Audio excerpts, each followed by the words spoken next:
flag.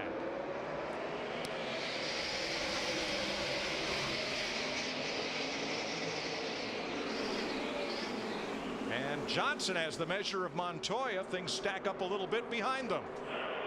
Boy, Jimmie Johnson waltzed his car down into the corner under Montoya. The thing was really dancing with him as he got into the turn. We've not seen anybody prevail on the bottom on a restart till right then. And you'll hear Chad Knaus's favorite words. New leader, 48.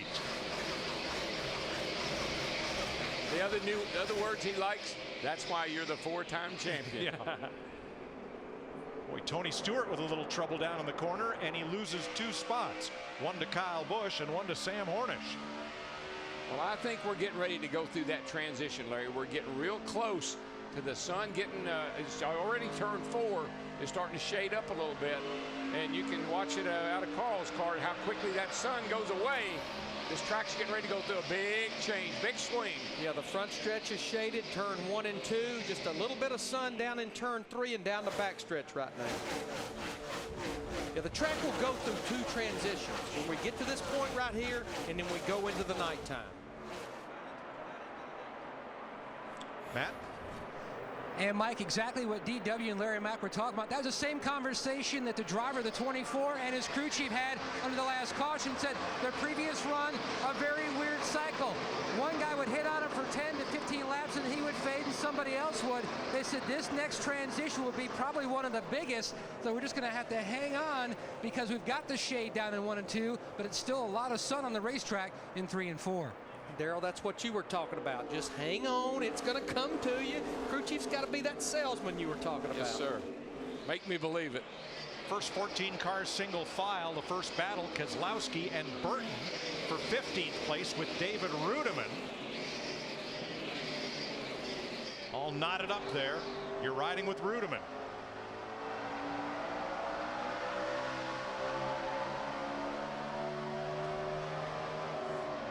Do that. No. Whoa. Won't work this early in the race for sure. Not now, buddy, not now.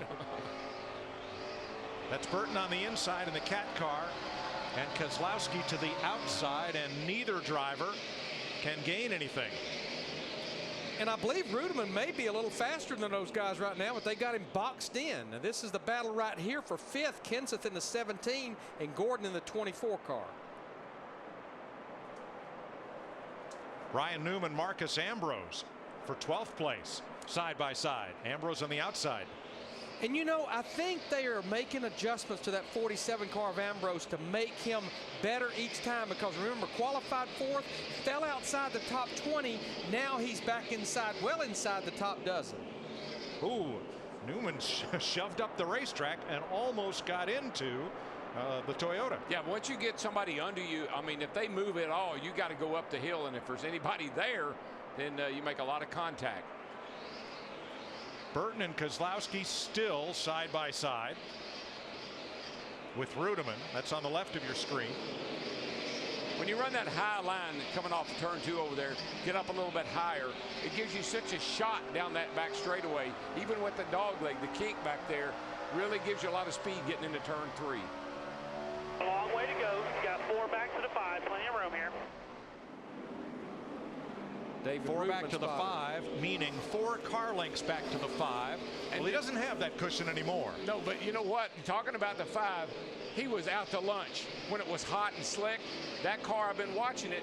It's coming alive. It's getting a little better. He's on the move. Well, that is the group that won this race a year ago, so they know what this track is going to do going from daylight to dark. Kevin Harvick takes 8th place from Sam Hornish, a driver who got his first IndyCar win here. In fact, Steve, he's won here twice in open wheelers. And Mike, he's doing a great job in the top 10 here at Phoenix. He's saying my car is consistently tight. I feel like the right front might be working too hard, so that's the issue for Hornish. And when that's going on, the air pressure is just really gaining in that right front tire, and it just makes the car tighter and tighter, makes it just where it won't respond to the steering wheel. But I think that's one thing we learned about Sam Hornish. He's figuring these cars out more and more and more all the time. That's feedback that he couldn't have given to that team probably a year ago, 6 months ago. Here's David Rudiman in the 00, fighting Brad Keselowski for 16th. Oh, it's old GoDaddy looking around here, snooping around.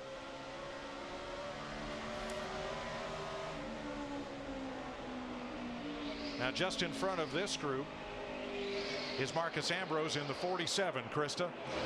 Marcus Ambrose certainly has his hands full. He said if he brakes too hard, he's loosened. His car is shaking, bouncing. He said it is fighting him, and it's very hard to race.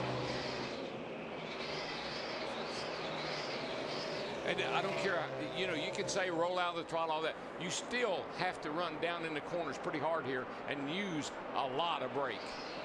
Jeff Gordon trying to hold on to 6th against Kyle Busch. That 18 car, Larry, is another car that looks like it's woke up. Well, and I'm sure he's glad the sun's going down for a lot of reasons. Remember, we got the report that his air conditioning, driving cooling system is not working. That's not good for him because he gets pretty hot most of the time. In more ways than one. One way or another.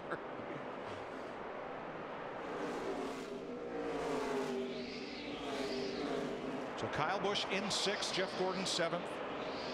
Moving forward, Matt Kenseth is the 5th place car. Wasn't that long ago that he was battling with Gordon. Now he's pulled way away. And he's coming up on Clint Boyer, the number 33, in 4th place. And right now, Kenseth is about 1/10 of a second per lap quicker than Boyer. Typical Matt Kenseth race.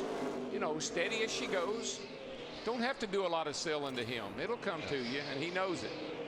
Now just in front of them, Joey Logano is 3.2 seconds off the lead, and he's running just about the same lap times as Boyer, though he's running a different line. And you know, even though coming into this race, still 20 races until we determine the top 12 drivers for the chase, we start talking about who's in there that's going to fall out, who's outside that may get in.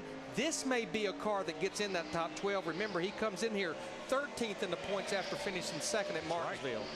And one of those drivers that has some work to do if he's going to repeat his position in the chase is the 2nd place car, Juan Pablo Montoya. Thing that Joey Logano's got to do, I think, is, Larry, at the end of these races, on these restarts, like he did at Martinsville, he's got to hold his ground. He can't get run over and pushed around.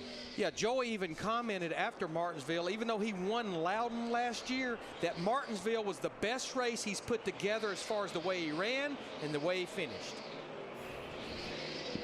Montoya about 1.1 seconds off the lead, which is held by Jimmie Johnson. Johnson has led 18 laps so far. The Subway Fresh Fit 600 on Fox continues after this word from your local Fox station.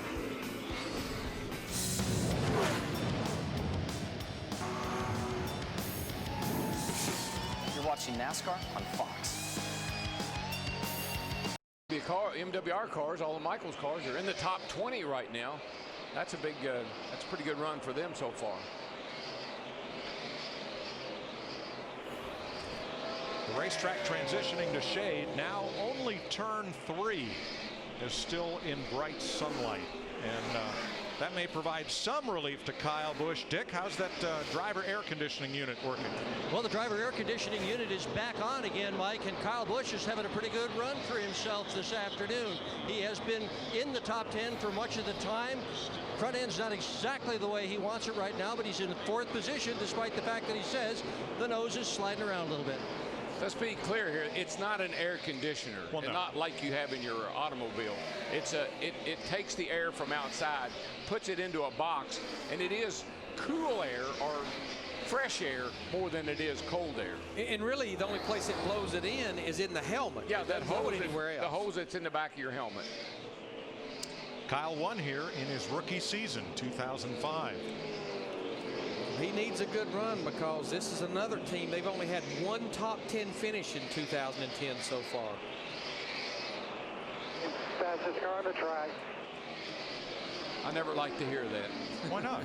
Well, because it usually wasn't true. Oh, But he speaks the truth because he just ran a 29.05, and the closest thing to him is Jimmie Johnson at a 29.17, 29.20. You hear that a lot of times, and you say, well, how come I'm not passing anybody? Or how come that car in front of him is getting They're smaller? smaller. What's the deal? That's usually some of that selling I was talking about. Johnson's lead over Montoya now 1.4 seconds. Joey Logano 3.8 seconds.